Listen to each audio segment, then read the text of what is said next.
Hi, friends. Welcome to another episode of That Sounds Fun. I'm your host, Annie F. Downs. I am very happy to be here with you today. Do you hear that music? That's not our normal music. It's because today we kick off a special series called Summer Lovin'. That Sounds Fun podcast series in which we want to restore hope in dating and bridge y'all to helpful conversations, practical resources, and amazing experts so that you see changes in your dating life, starting with you.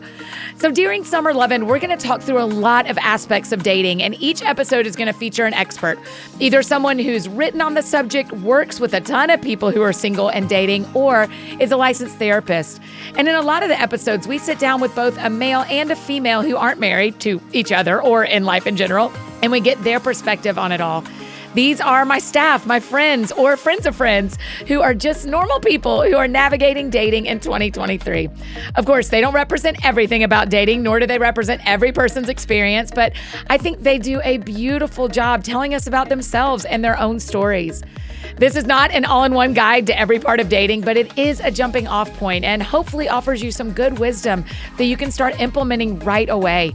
We want to bridge you to these experts and their resources so you have something practical to walk away with. So at the end of this episode and every episode, we'll make sure to tell you how to find each expert and how to find their resources. But before we dive into today's conversation, I got to tell you about our incredible sponsor, Athletic Greens. It is finally June, which means it's tour month, and I want to make sure I'm getting my daily nutrients that I need even while I'm on the road for the Here For You tour. So AG1 by Athletic Greens is 100% coming on the road with me. You should see my little water bottle. It says Born to Slay. And that's what I shake up my AG1 in. I am packing their travel packs for us on the road, which makes it so easy.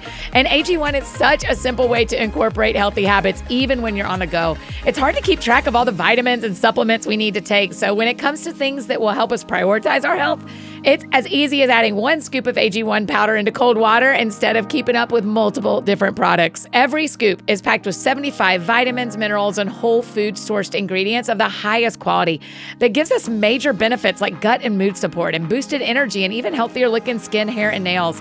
Plus, it supports your immune system, which is really important to me when I'm about to, live on a bus with 12 people for a month. We all need to stay healthy so we can come see you. You don't have to set a reminder to order it or worry about running out because AG1 is delivered like clockwork every month. So it is super easy to make a daily habit.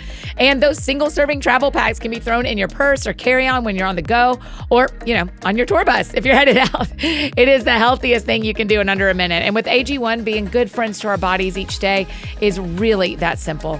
So if you're looking for an easier way to take supplements, AG1 is giving you a free 1-year supply of vitamin D and 5 of those free travel packs with your first purchase. So go to athleticgreens.com/soundsfun.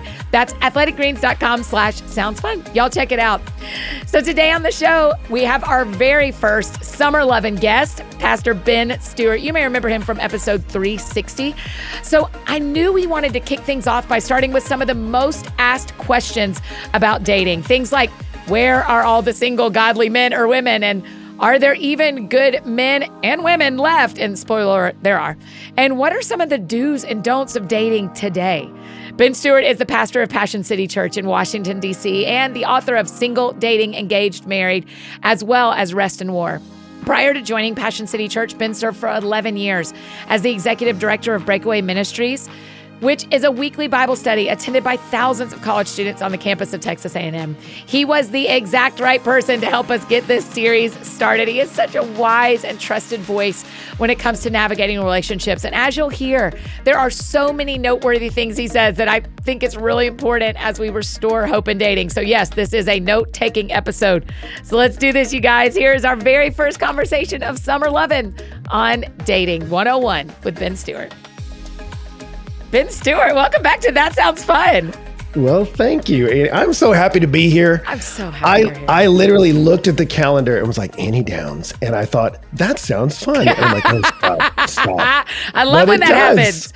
Listen, we're doubling down. Not only are you on That Sounds Fun, but you are kicking off the Summer Lovin' series, the inaugural Summer Lovin' series. How do you feel about that? I don't know if I'm ready, but I'm ready. Let's do it.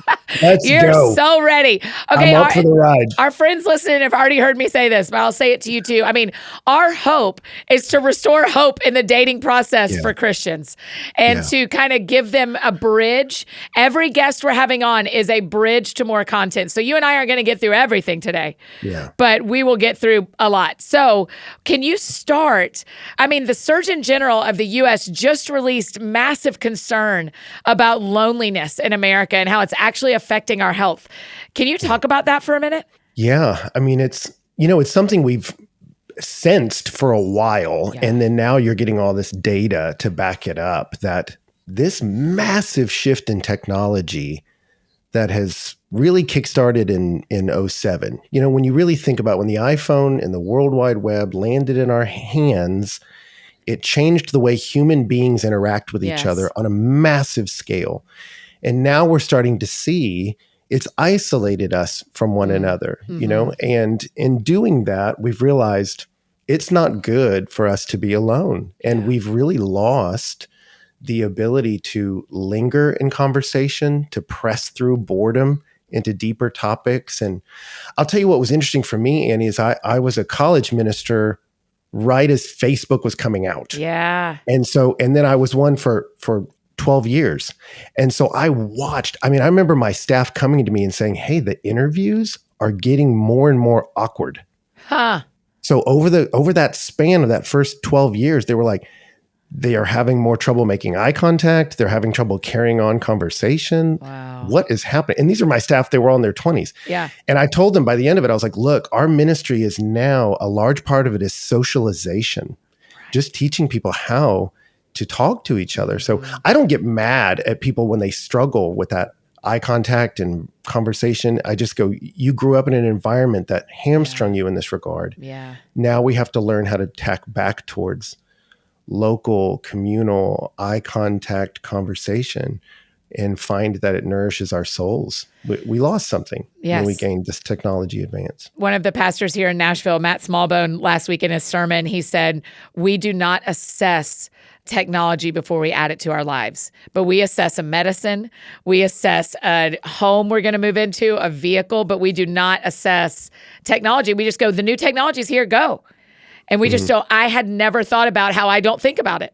Yeah. And it's interesting. I was talking with this guy, enormously successful CEO kind of person. And I don't want to quote the exact numbers he said to me because I got to look them up to make sure.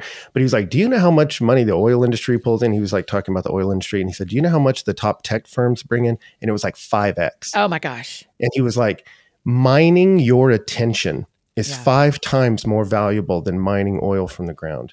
He said, so there's all these companies and they're just trying to grab your attention and get you on the thing. And he goes, you have to stop seeing that phone as your friend. It's not. It's not. And I have certainly found that to be the case. Like I have to cast it out of my presence when I want to be present with my kids or my wife. And I have to parent myself in that way. Yes. So when I have friends over, tech is out of the room. Right. And so with so much loneliness attributed in a lot of ways to technology, we also want to talk about dating and dating apps, right? So what's the good here with dating apps? What are your thoughts on that? Yeah, I would say, one of the modern challenges, and some of this is multicultural society, some of this is technology, is dating scripts of the past have gone away. Right.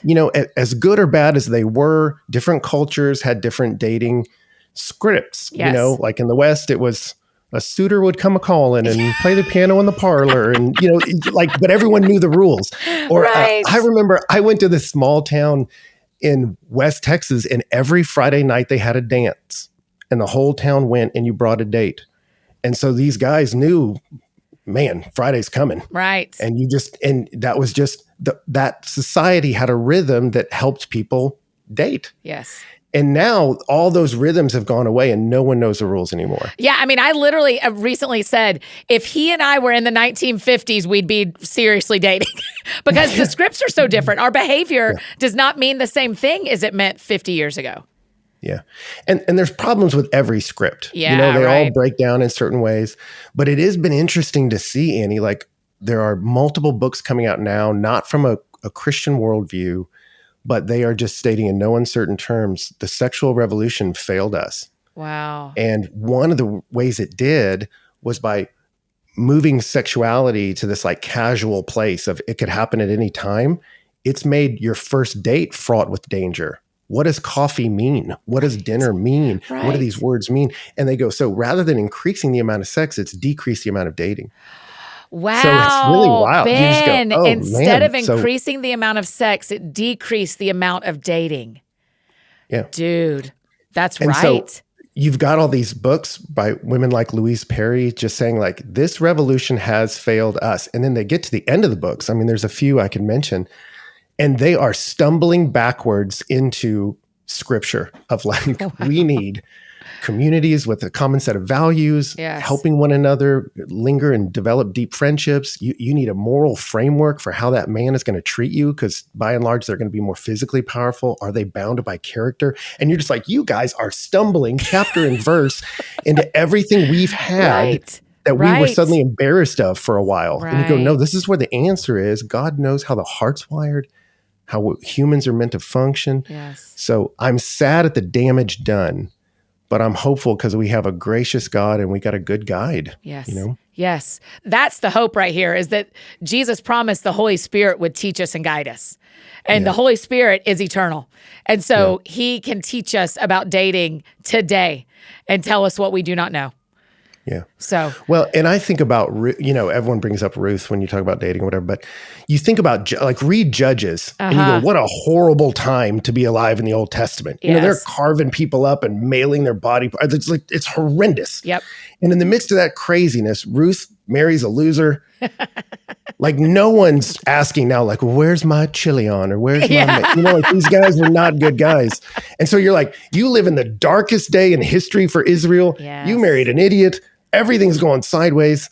And yet God still brought a Ruth and a Boaz together. Like God loves to let beauty spring up from ashes and he just makes streams in the desert. So there is hope, but you can also acknowledge, but hope in the midst of a desert and challenge. And there are unique challenges with dating right now in this era that are unique. What are they? What would you say they are?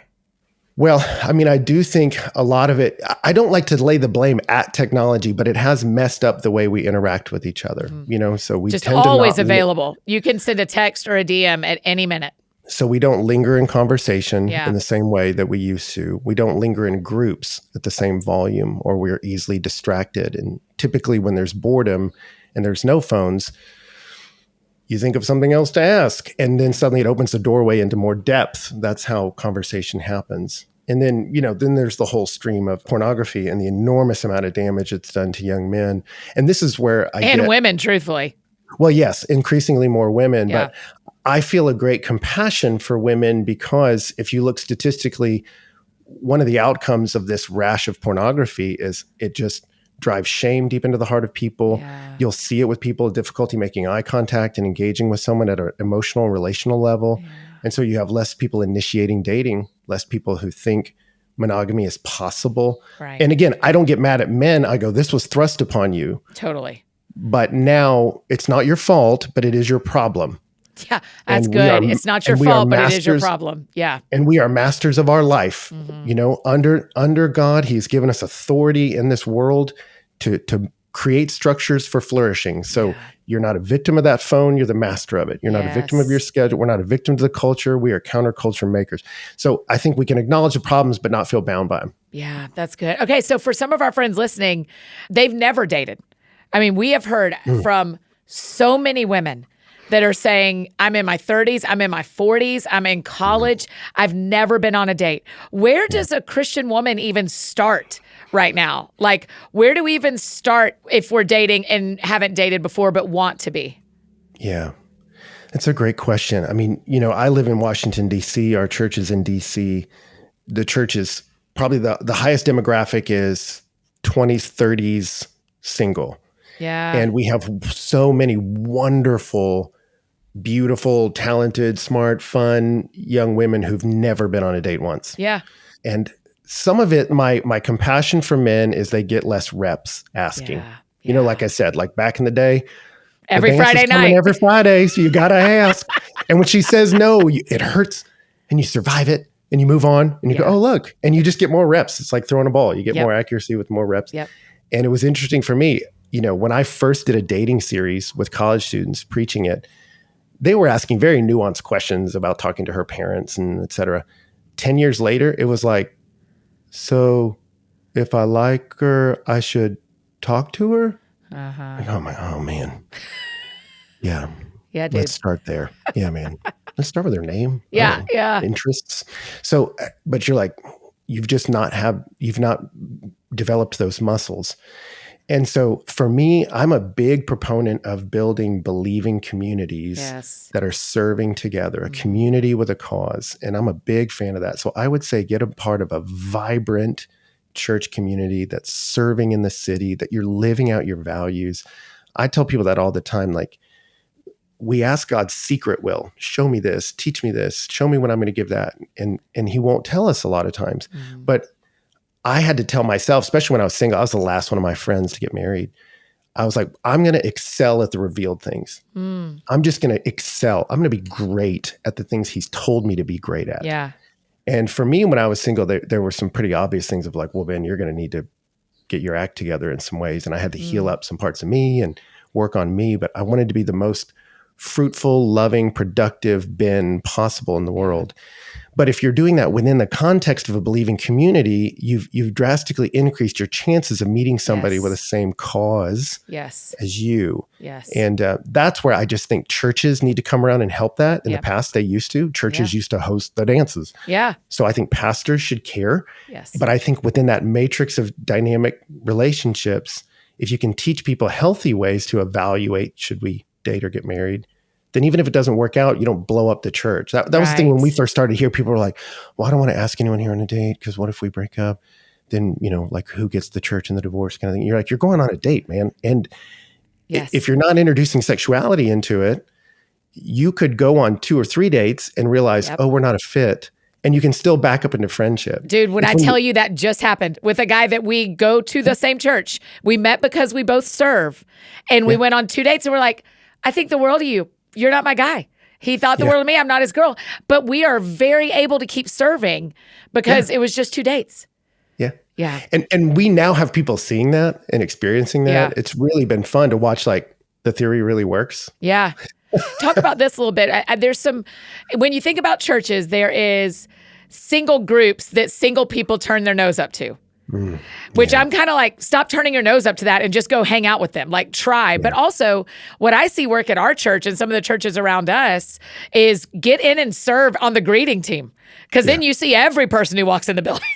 Yeah. It's kind of like, is it a singles ministry or is it a singles ministry? You know, like, if the only thing we're thinking about is our singleness, sometimes it can start to get weird. Awkward and weird. And, weird. I've been to those. I remember going in my 20s and I'm like, I do not like these. Yep. I do not like these.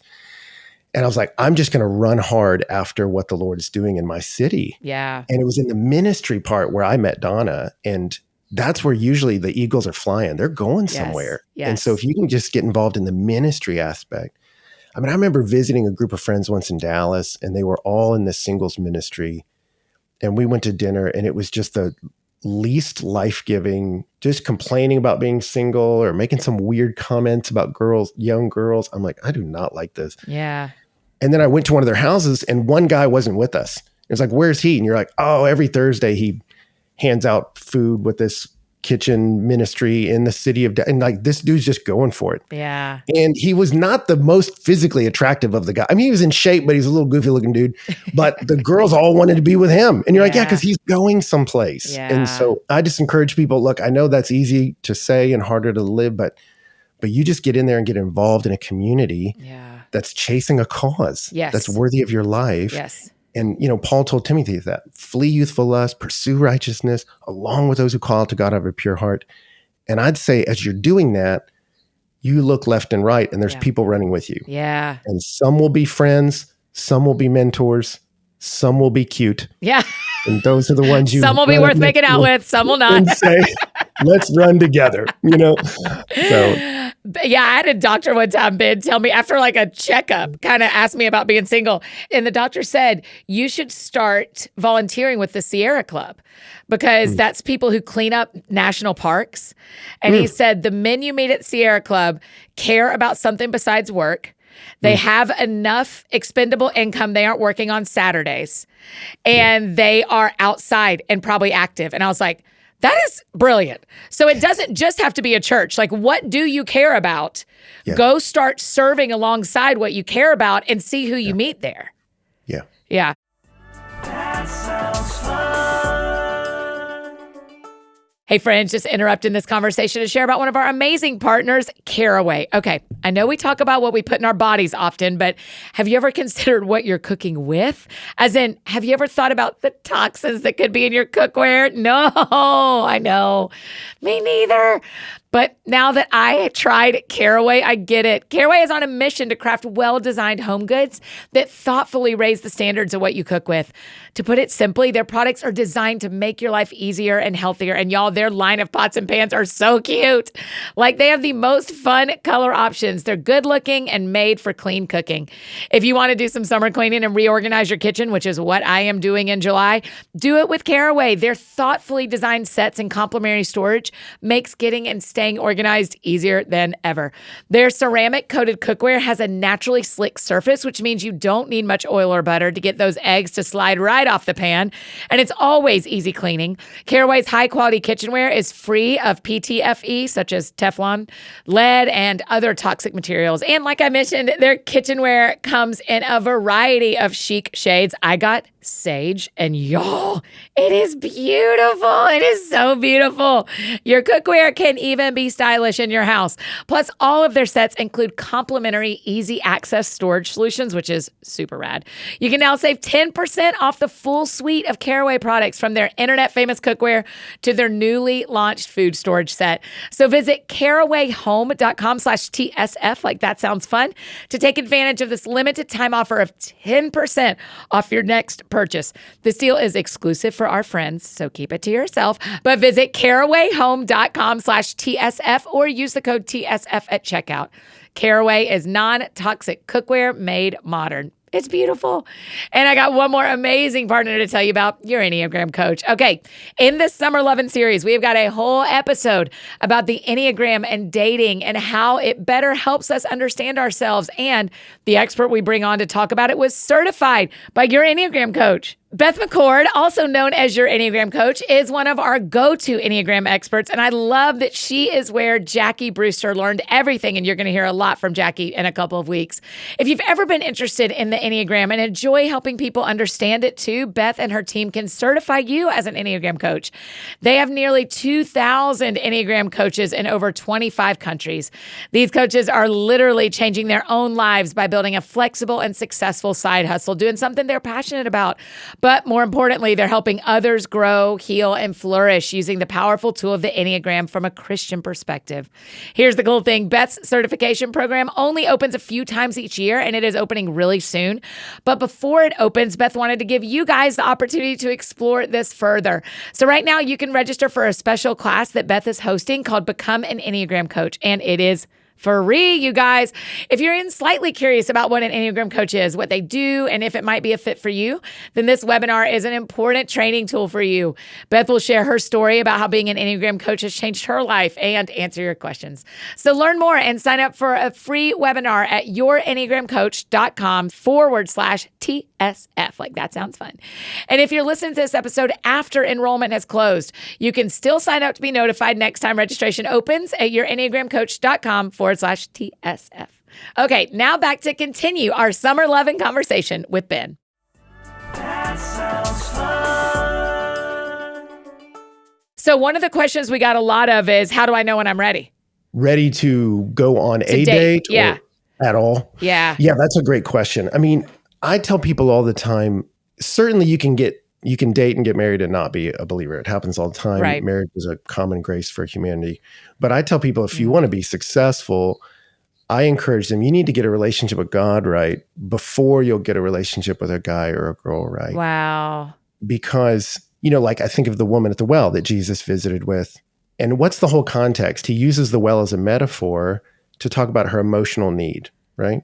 He's like, if you would have asked me, I'd give you living water that would come flowing out of you. And then in the context of that, he brings up her romantic relationships. You've been in 5 that haven't worked out. Yeah. You're in one now without commitment. He's not shaming her. He's letting her know you've gone to all these men to meet a need you need to come to me for, because then you'll be a fountain of living water rather than a drain. And I think a lot of modern dating, it's 2 drains trying to suck life out of the other person. Yes. And then you just get these really unhealthy dynamics. But if you go, man, the love of God has filled me to overflowing. Now when I walk in the room, I'm not trying to get your attention, trying to get your approval, trying to suck your energy into me. I got something to give the world. I got something to talk about today. And people want to be around fountains, not drains. So Wow. that's why I just encourage them, get that relationship with God right first, prioritize that, and then the excel at the revealed things. I mean, you go, I'm just going to get good at running with him. Yes. And as you do Excel at that, the people revealed run up things. alongside. I mean, you think of Isaac, and encourages me, Annie, like the longest chapter in Genesis is Isaac and Rebekah. Yeah. The text slows down just to show you God provided him Yes. a woman. He was in his 40s and God did it in his timing. Yeah. But what I love about it is, if you look at Rebekah's side, she was just showing up to serve her family. Right. And it wasn't like Isaac rolled up with his sleeves up and all glistening in the sun, and she's like, I want to water those camels, Right. like it was an old man. It was his servant, and she was just helping an old dude, Yeah. but that's character. Yeah. She had a cause. I'm chasing the Lord, and it was shaping her character. And that makes me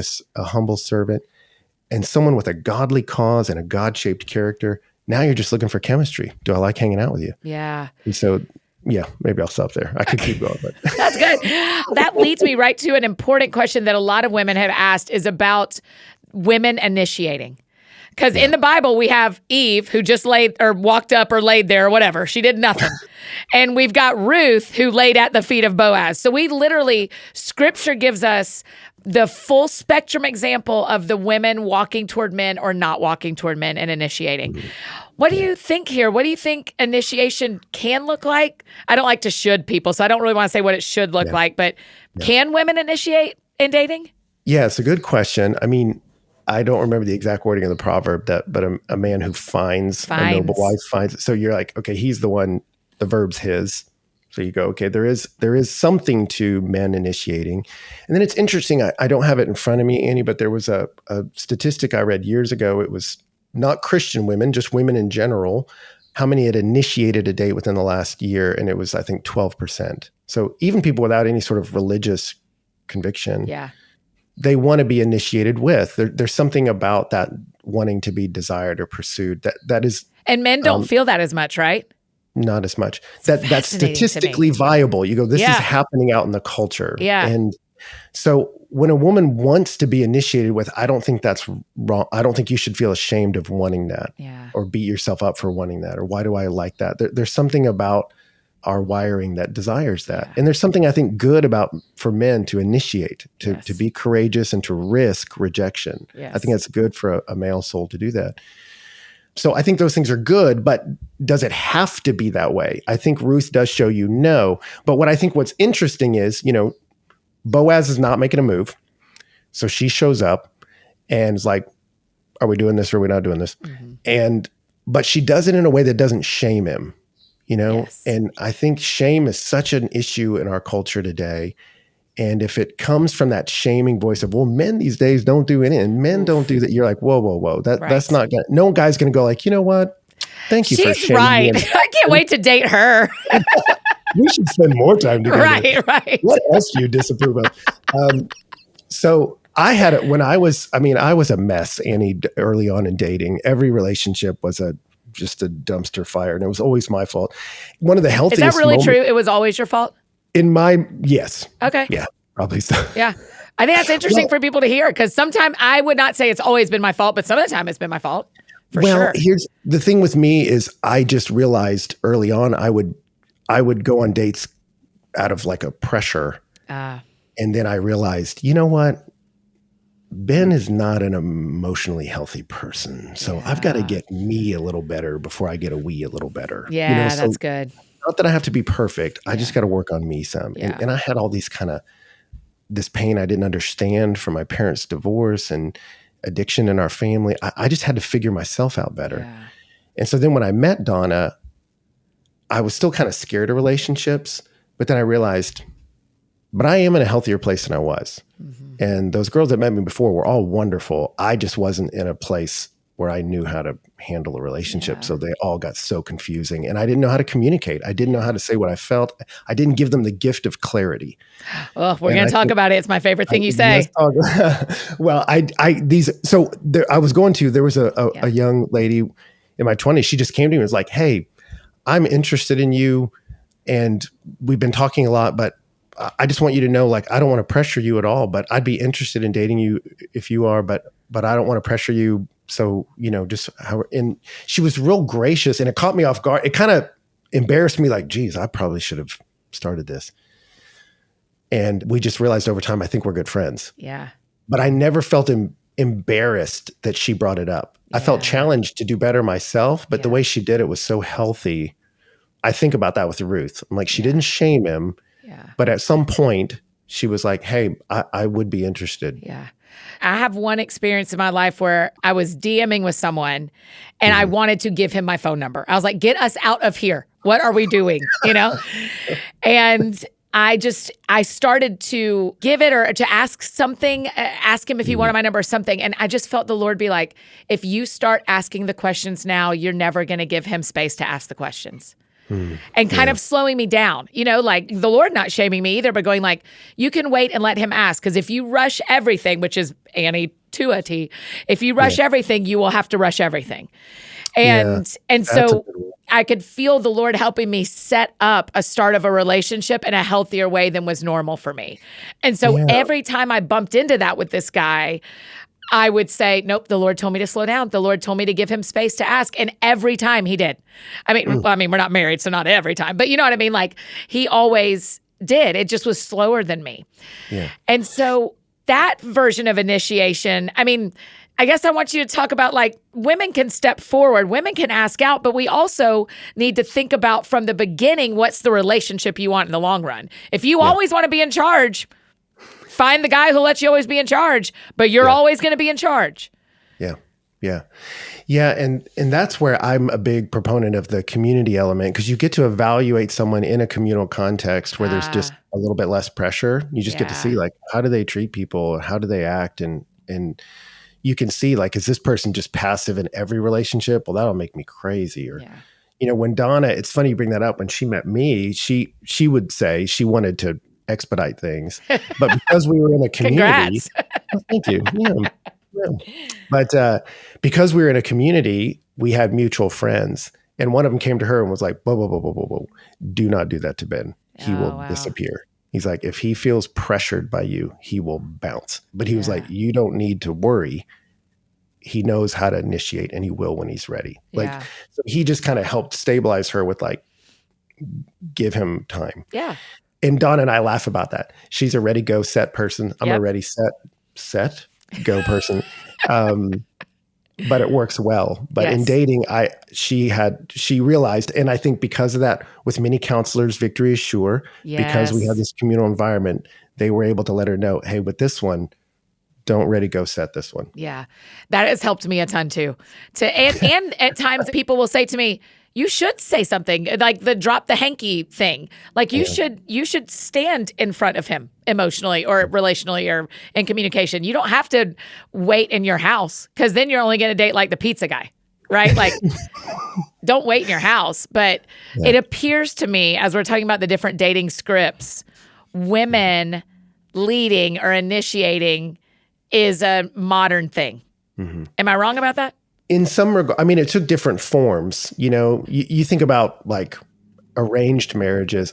I spoke at a thing years ago, and they asked me to speak to their youth group, and youth meant not married. So they were all in their 30s and professional in town, because it was an Indian denomination. And they were like, our parents help arrange our marriages. And I'm like, oh my gosh, that sounds crazy. And I remember they looked at me and they're like, the person who knows you the best and loves you the most helping you find someone, why would you not do that? And I'm like, geez, when you say it that way. Right. And not all parents fit that description. But, they had you could have parents help and initiate either from the guy side or girl side. Like, let's help get these people together. And then outside of that official parent one, churches and communities would often do that to people.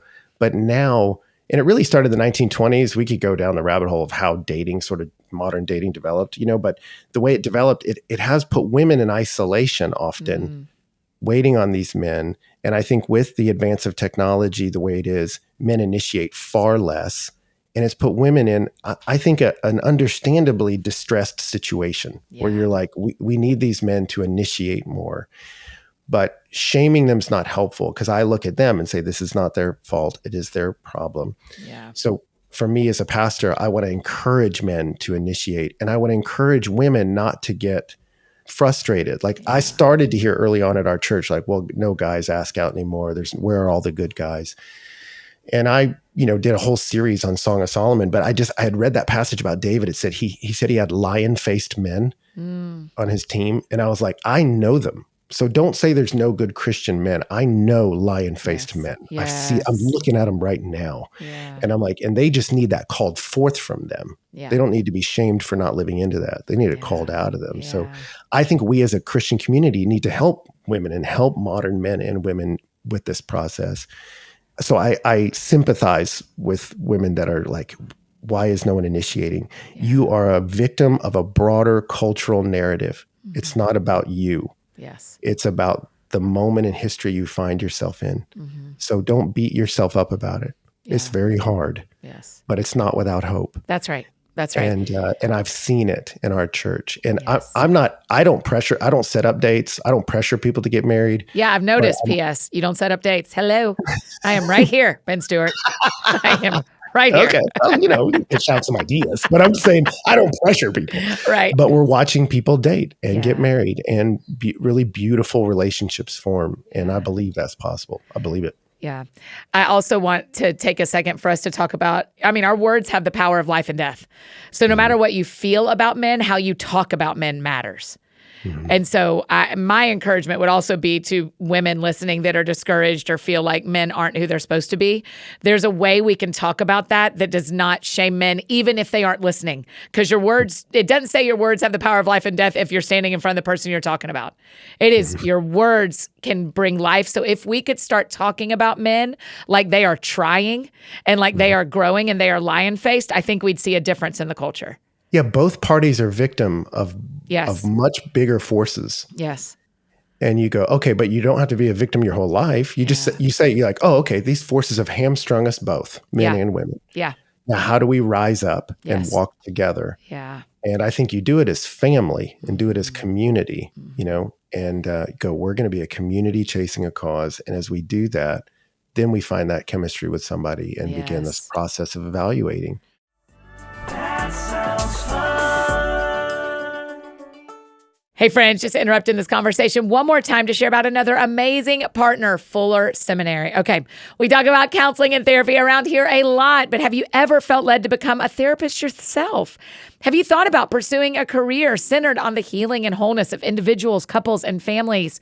At Fuller's Master of Science in Marriage and Family Therapy program, you can work alongside a supportive community of faculty and students who are committed to the formation of heart, soul, and mind to further God's mission of redeeming the world. Fuller provides students with the clinical training to become skilled marriage and family therapists. Through their program, you will have the opportunity to engage in a broad range of therapeutic and spiritual formation practices, including exercises that simulate the counseling experience in real time, which is really cool. Licensed faculty members help equip students for their career and connect them with internships. Fuller students are not only widely recognized as the best trained in the field, but also have one of the highest pass rates for their state licensing exam. Okay, if you've been waiting for a green light, if you've been wondering if this was the right next thing for you, if you feel passionate about becoming an agent of healing and reconciliation in the world, go to fuller.edu/thatsoundsfun to learn more about Fuller's MS in Marriage and Family Therapy program. That's fuller.edu/thatsoundsfun. And one last amazing partner to share with you, Sundays for Dogs. Listen, while I mostly only talk about the Georgia Bulldogs, today we're showing love to any dog in your life. Sundays for Dogs is healthy dog food that's actually easy to store and serve for your furry baby, so they get meals that both taste good to them and is good for them.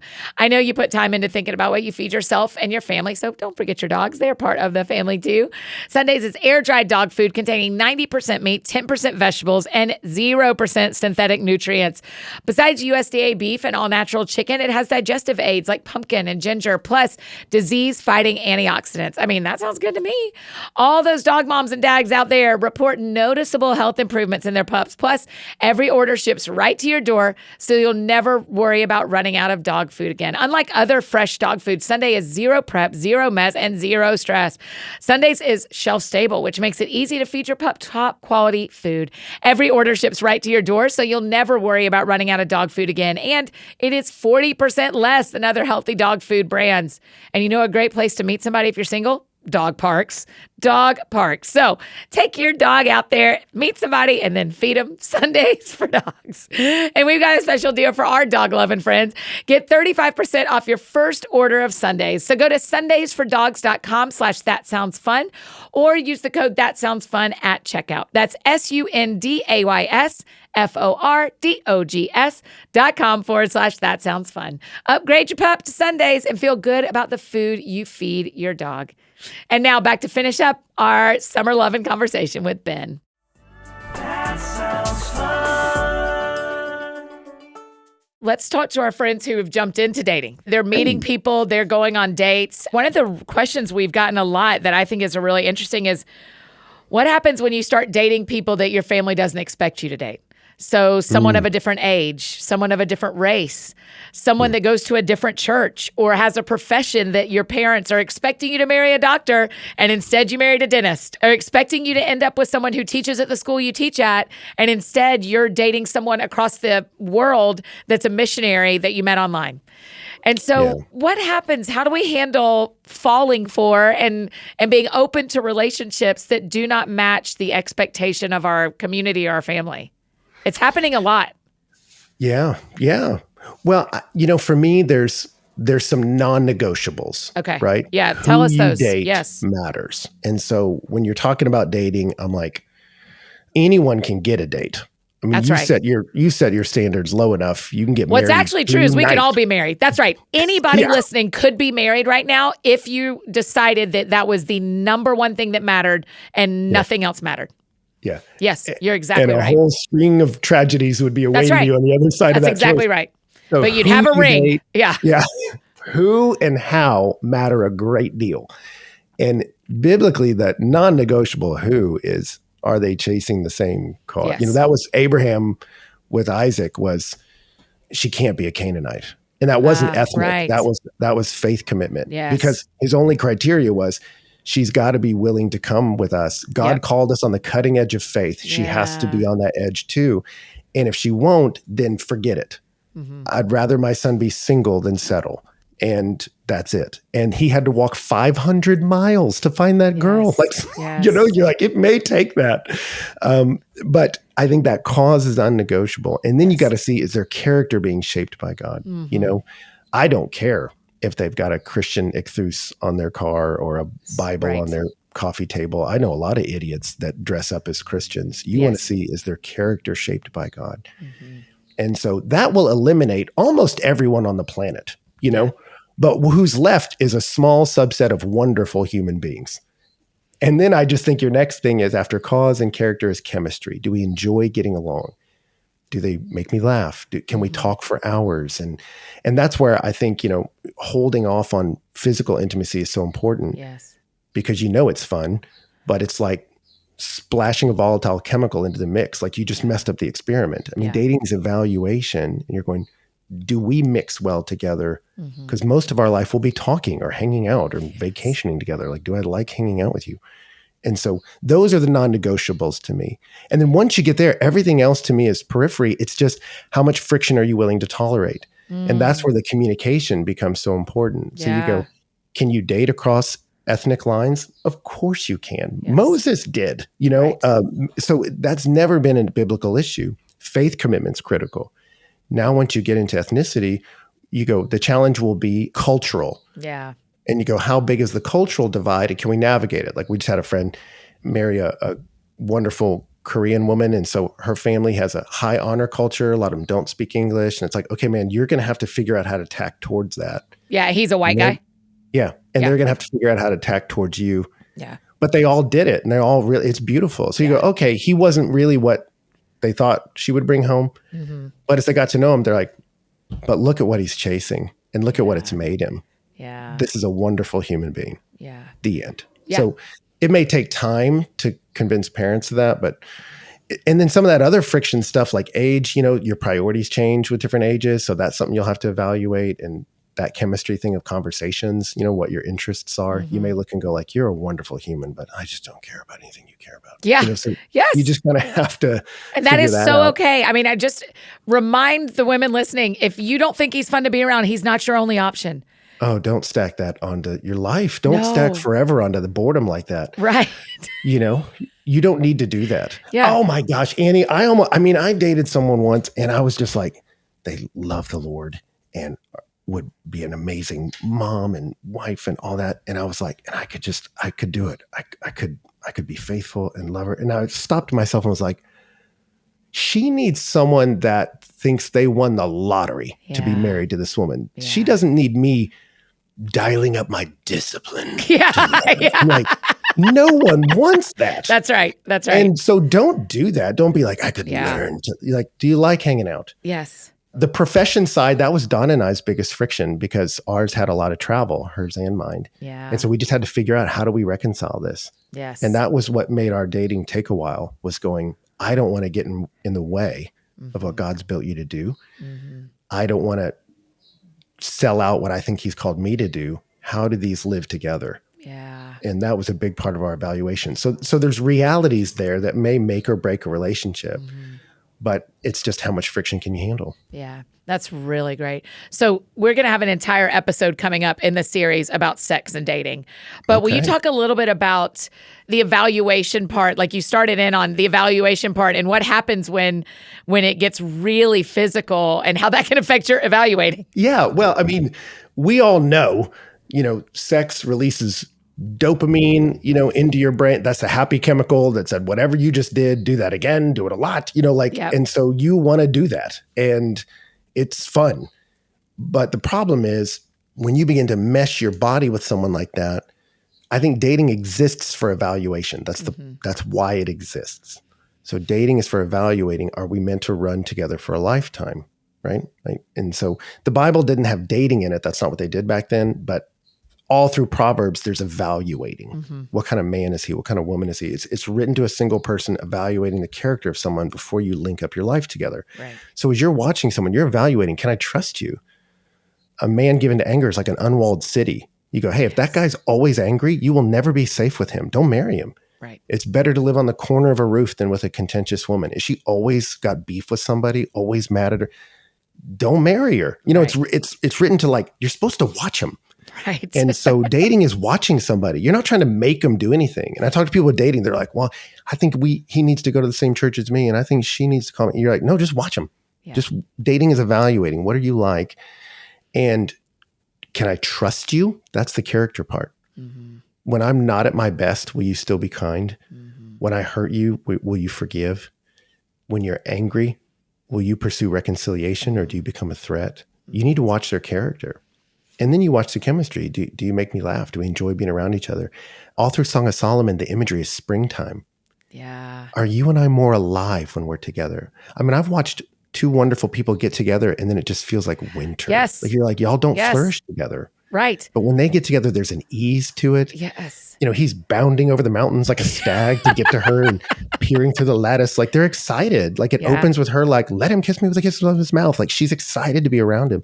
Do you see excitement? Do you see life?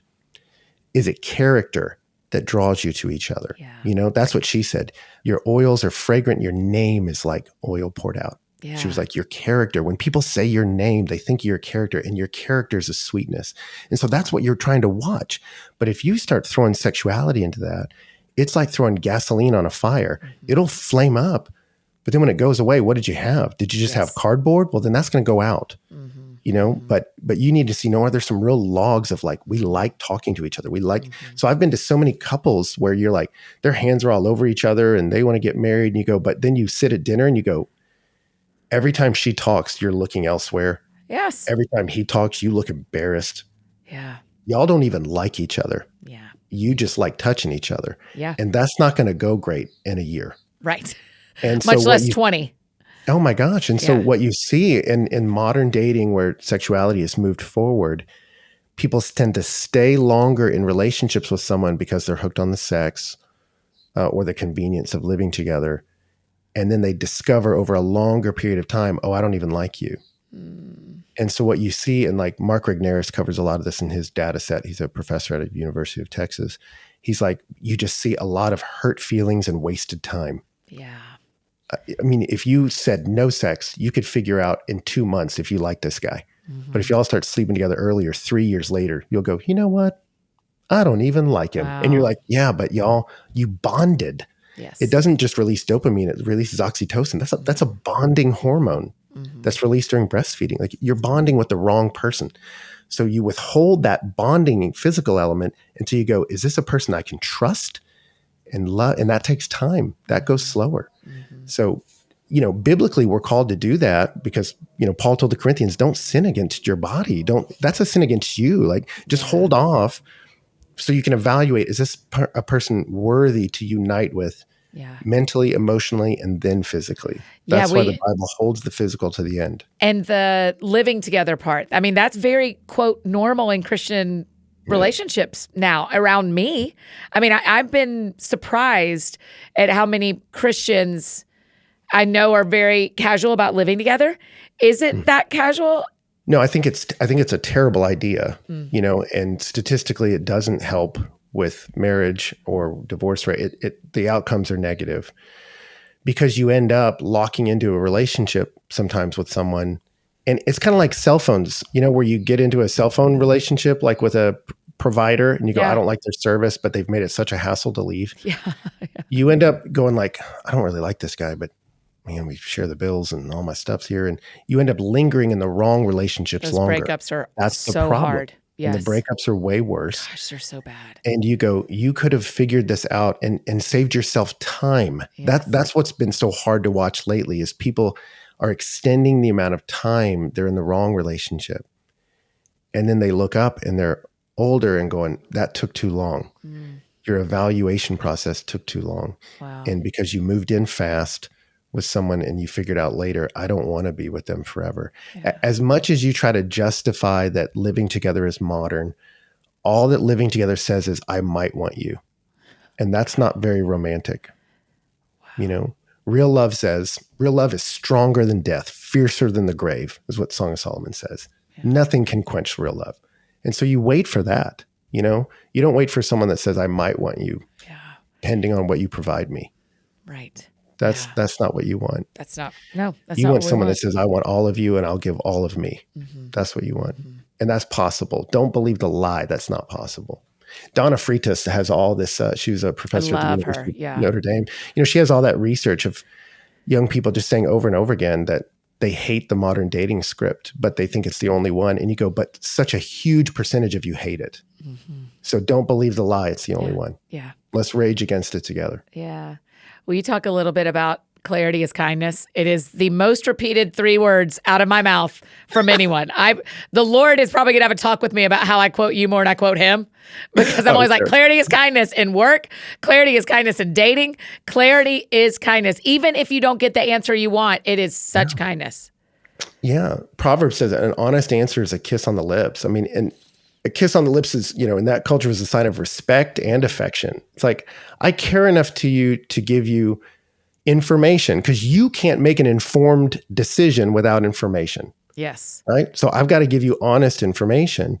And so for me, when people say, who do I date? I go, man, it's cause, character, chemistry. How do I date? Number one, it's clarity. You just be real clear on what you're doing. Yeah. And clarity and initiation. And I think that's statistically, you see a lot of the distress women deal with. A guy asks something vague, like you want to hang Yeah. out, and they go, what does that mean? Yes. So I did surveys of like, would you want him to use the word date? And most women said yes. Because Yes. at least I know what it is. It helps And I so know much. what to wear. Yeah, it just Yes. helps me figure out what level of outfit I'm putting on. Yes. But so I encourage guys to, with that level of clarity and initiation, then clarity and evaluation. I encourage people about 3-4 dates in, you start to wonder, what are we doing here? And you have to address that. What I did with Donna was at the end of every date, I would say something like, hey, this was really fun. I'm enjoying getting to know you. I'll call you. Because I wanted to leave and her never wonder what's next. Wow. You know, so her friends would be like, are you gonna text him? Are you gonna DM him? She's like, he said he would call. Yeah. Like she already knew what the next step. And I did that out of love because I wanted to save her from the distress. Yeah. You know. And then every few dates, I would say to her in the evaluation, I'm enjoying getting to know you. I'm not trying to waste your time. I'm not ready to get married like tomorrow, but I think there's a potential here that I'd like to keep exploring. Yeah. And then I encourage people to give a real clear out. And I Yes. would tell her about every third or fourth date, like, hey, if at any point you don't feel comfortable with this, what we're doing, us pairing off together, you know, not being in our big friendship group together, I was like, just let me know. I trust God with my life and I trust him with yours. Yeah. And I think we're trying to evaluate, is he drawing us to run together? And if at any point you have concerns about that, tell me and it's okay. We'll stop. Yeah. And I just wanted her to have that clarity all through the process, because you do talk to a lot of people who are in distress because they're like, I don't think this is working and I don't know what to say, or I'm scared to. Or what did that mean? I mean, what does Yeah. that mean? That text does not have a color. I don't know. I don't know what he's trying to say. Yeah. And I tell women, give him the gift of clarity as well, too. Yes. I mean, one of the most wonderful things I've heard multiple times now women do is they'll tell a guy, hey, you're great. Thank you. I don't really see this going anywhere. And I've had multiple guys tell me, it stings a little, but it's way better than being ghosted. It's better than being gross. gossiped about. Yes. Like, it's just tell me. And let's respect each other enough Yes. to give each other clarity. So yeah, I think clarity is kindness. And it's been fun too, Annie, just like more and more now up here. I just had this happen last week. 2 different couples come up and they're like, I can tell he read your book because he's like basically saying it exactly how you said to, the clarity part. And she's like, but you know what? I'm fine with it. I'm great with it. Yeah. So good. He's saying something. That's right. That's right. We're going to have a whole list of resources for people around this Summer Lovin' series. And your book is top and to the right because we want everybody to grab it. It's so helpful. Okay. 2 last questions for you. One, give us some hope. Give us some hope for dating. Or is this going to be the generation of people who 50% of us never get married? Is this, have we missed what God had for us? Have those of us who are not married yet missed the right person because culture's a desert? Yeah. You know, there are statistics like that say things like that. Hey, if you're not married now, you'll never be, you're this generation, you know, and that could be true. I think trends, I love reading them. I read stats all the time. Trends are true until they aren't. Yes. So Rome was not trending towards Christianity Yeah. until it was. Yeah. Right. You don't know any single guys until you do. Yeah. And, That's right. You know, America was going to hell in a handbasket before the First Great Awakening until it wasn't.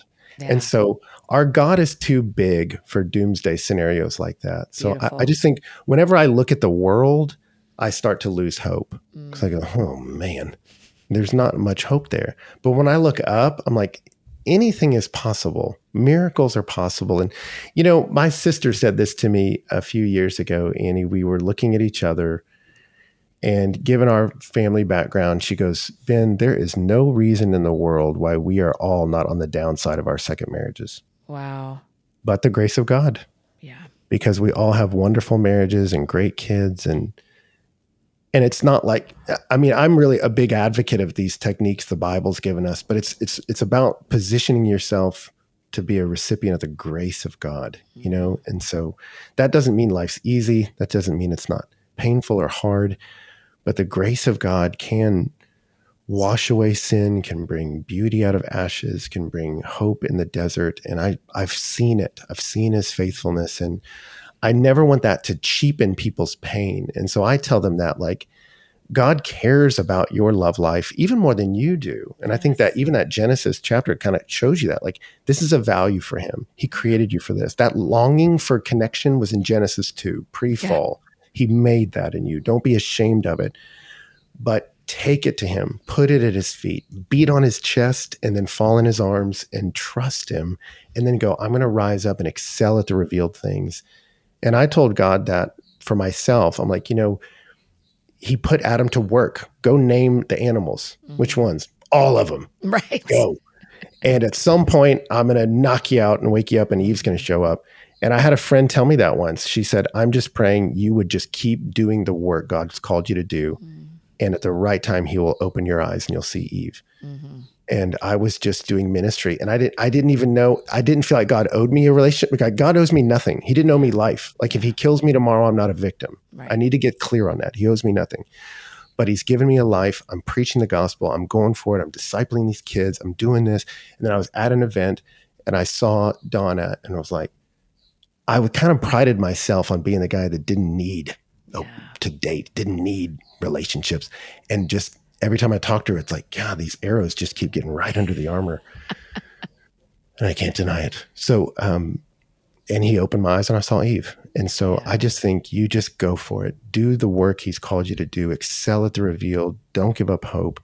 And let's trust that the Lord's, ancient Rome became Christian because they saw healthy dating and marriage relationships in the Christian community. It's one of the major things that converted Romans, is because their sexuality was so out of control, their women and children so hurt, their men so dehumanized. They looked at Christians and they said, your method is backward, regressive, odd, strange, and beautiful. Yeah.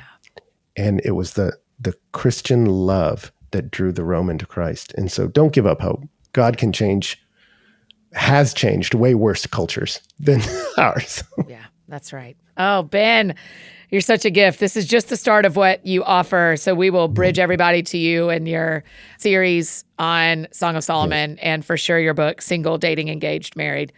You're such a gift to me, my friend. Thank you. Well, thank you for doing this. We love you, and this is so fun. I'm cheering you on at every level, Annie. So keep running. We're with you. Okay, the last question we always ask. Because the show is called That Sounds Fun, Ben Stuart, tell me what sounds fun to you. Annie, I decided I never have any fun. It was a problem. I think last time I was on the show, you asked me what's fun. I'm like, I don't know, a book. Right. And I just realized I don't do anything fun.